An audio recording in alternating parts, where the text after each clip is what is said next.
This is the map of technological ethics, about biology, about military, about information, internet.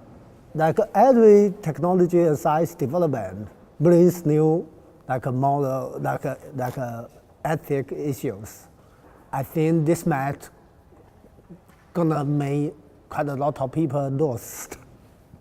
I've been very interested in all the history of cartography, in Europe. At the very beginning, of course, people draw the map, and then after this etching technology, there's some typical style of the map making.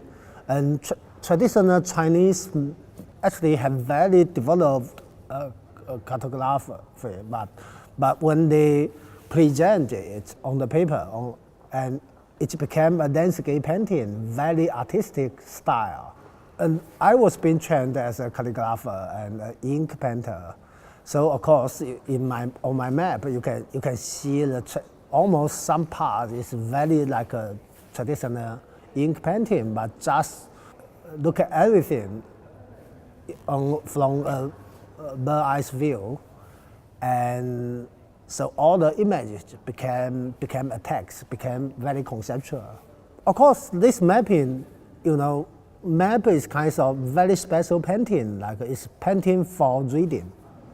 When you paint directly on the wall, people actually look at that much more careful than on a canvas and on a paper, because they think, okay, today I'm too busy, so I'm gonna do written here to revisit this piece again. But actually he never returned. So if you paint on the canvas, he know, okay, that being collected in this gallery. So I have chance to see it again.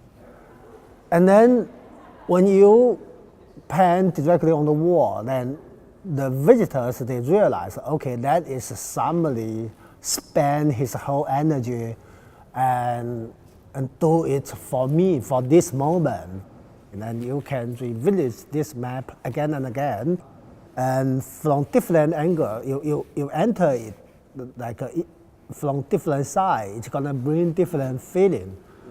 So I think it's special for that types of situation, the relationship between visitors and the painting. It's a little bit different with the normal painting.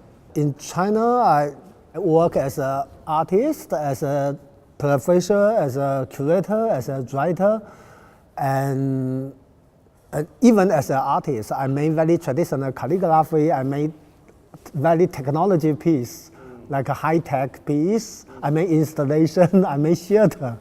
So I've been a journalist. I've been edited art magazine. People always ask me, come on, who you are? And my answer is always, oh, I'm the in-between. When people ask me again who you are, and my answer became very simple. My answer is I'm a mapper.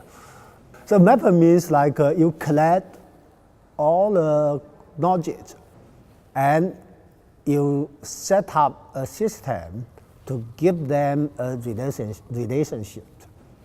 So for me, to make a map, I can realize my dream as a painter, as a calligrapher, as a writer, as a curator, as a journalist, as a director of an art museum.